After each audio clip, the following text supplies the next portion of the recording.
this year and how competent they looked in the first 10, 12 weeks of the season. We were like, wow, phenomenal job. But then you look at the quarterback and Tua. You judge a quarterback collectively, typically. Now, you can look at them both. How are you individually? But how are you as a team? 6-3 as a starter. It's better than the Justin Herberts of the world as far as winning percentage. Clearly better than the Joe Burrows of the world. Better than the Jalen Hurtses of the world. And Jordan Love, he didn't even get off the bench last year. So 6-3 as a starter. 11-5 touchdown interception ratio. Pretty solid. 64% completion percentage. Right at league average. So Tua, you were great in college, and I'm not a believer that college quarterbacks forget how to play quarterback when they get to the NFL. I don't subscribe to that theory. I believe that college quarterbacks go to the NFL, and how's their head coach, how's their offensive coordinator, do they have talent around them? So if Tua, you were the most efficient quarterback the game of football has ever seen at the college level, you've shown competency in the NFL level, you have an incredibly talented and competent head coach, build around Tua and see how far you can get. You said it, but you didn't say it with your chest. Like, you said it like you part of this organization. Like, well, if someone is available, then one of those quarterbacks drop, then they may snatch him up. I'm going to say with my chest, yes, it's smart to build around Tua. What the hell are we doing? Listen to this sentence, and this is a sentence that should have impact, especially if you're a Dolphins fan. You're talking about a quarterback who was a franchise quarterback in terms of pick, number 5 overall, who wins twice as many games in his rookie year as Peyton Manning did while playing 7 fewer games than that same Peyton Manning. And y'all want to question his it factor? What's wrong with y'all? This is a situation where it's not just about his individual talent, not just about the team's collective talent. It's about the situation and circumstances he falls himself into. Look at this situation, Miami. Do you trust the Miami Dolphins organization? You talked about Brian Flores. I love Brian Flores. But even Brian Flores had to change things around, dust some things off in this Miami Dolphins organization. Don't forget, not too far gone from... You know what? I don't think Ryan Tannehill's a good quarterback. Who told us that? The Miami Dolphins. And what did Ryan Tannehill do? Just go to Tennessee, improve his quarterback rating by 25 points the next year, and find himself in the AFC Championship game. I don't trust the Miami Dolphins. I trust the situation right now as it's growing, and I'm really going to trust it if they allow Tua to grow in that situation. But this is crazy. The Miami Dolphins since 2000, when I played against them twice a year in the AFC East, have only made the playoffs 4 times since 2000. Huh? Where they do that at? We're talking about a team with 4 winning seasons in the last 17 years. 22 different starting quarterbacks in 21 years. And there was question marks about Tua as a franchise quarterback until he shows me he's not one. You best believe that he is one. I like that. Oh, now let's go beneath the surface because you want to bring in Greg right now? Okay. What you want to do? What you want to do, Acho? You the Emmy Award winning. Let me make my point. Okay, go ahead. Okay, let's go beneath the surface, right? Because the bigger reason why the Dolphins should truly stick to Tua is because if you want to win a Super Bowl, you better have one of 2 things: a quarterback named Tom Brady or a quarterback on a rookie deal. If you want to win a Super Bowl, the last 9 Super Bowl winners, quarterbacks named Tom Brady or a quarterback on a rookie deal outside of Peyton Manning. 9 Super Bowl champs, 4 rookie deal, 4 named Tom Brady. Nick Foles. And 1, Carson Wentz was on his rookie deal. So with that being said, he didn't win no Super Bowl. Carson Wentz was on a rookie deal. Joe Flacco, Russell Wilson, Patrick Mahomes, Carson Wentz, Nick Foles. So with that being said, if you got the Dolphins and Tua is your quarterback, then if you really want to win a Super Bowl, you really got 1 of 2 options. Can you get Tom Brady? No, that's not going to happen. So you better keep Tua because he's on his rookie deal. And if the ultimate goal is to win a Super Bowl, that's where your options are. All right. Well, let's bring in NFL analyst and former Dolphins receiver, Greg Jennings. So, Greg, the Dolphins smart building around Tua. Yeah, man, you ain't have to add that former dog. I mean, hey, how you know you play for Miami? That's your Jacksonville years.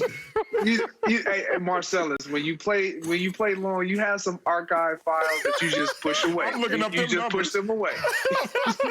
but they should absolutely build around Tua.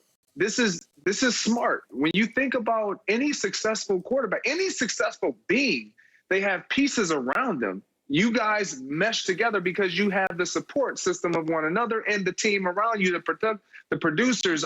Everybody plays a huge role. When you look at the Miami Dolphins last year, Tua Tagovailoa went to a situation where there was some uncertainty, specifically on the offensive side of the ball. Brian Flores, as brilliant as he's been, his focus was establishing the culture and really solidifying that defense. Now his focus is shifted to that offense and understanding what do we need on this offensive side. So you bring in a guy like Jacoby Brissett, a veteran leader who can really nurture a guy like Tua Tagovailoa, a running back that's a veteran leader in Malcolm Brown. You support him from the inside out. You're going to protect him. Now you have to acquire assets that are going to be on the field, healthy, and contributing right away that ultimately will allow Tua to go into that huddle and believe that he is in charge and allow what we've all seen. Acho, you talked about it in college. He is not falling off from what we saw a couple years ago. And let's not forget, he's coming off an injury going into his rookie season. So our expectation of these rookie quarterbacks, and specifically for Tua, should never have been for him to just come out the gates sprinting and winning the race. No, he has to take time. He had that last year, the offseason. All of these things played a huge role.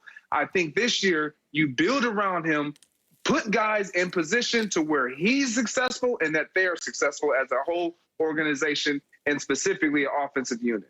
Thank you for bringing up the hip injury. Good Lord. Like, we give people a pass with the ACL injury. It's going to take them 2 years to respond and come back as who they were. But we look at this, which is as severe as an ACL. You're talking about a hip injury, and he comes back off the surgery with no offseason, no preseason. He's a rookie. He goes to Miami, which historically, especially of late, has not been the greatest of franchise to a quarterback. And all of a sudden, we expect magic from him. Instead, we were over there benching him every other game for Fitzmagic, and that wasn't helping his growth. The belief in him will help him realize his full potential and bring the Dolphins along for the ride. A rising tide will lift all boats, and that's what Tua will do this year with an off season, with him not just doing virtual training, but actually getting his hands dirty with this program in terms of philosophy, going out there with the confidence of a second-year player as the light turns green in your head and the game slows down. So thank you, Greg, and I want to go back to you because that Miami year, I get it, it happens. But I want to Lord, your passing, your receiving stats are like running back numbers in one game. So the point is, Hey, Greg, we're not going there. Hey, Derrick Henry had them yards in a half before in your whole year. But the point is, Greg, bring it up in terms of the continuity and the growth for him, what you expect. Hey, Greg, year. don't even acknowledge Marcellus. Right. He on one, bruh. All he done in his whole show is take shots and then expect you to answer the question. Derrick Henry second about quarter. you, your mama and them, your kids, and then be like, but Greg, I'm just going to focus.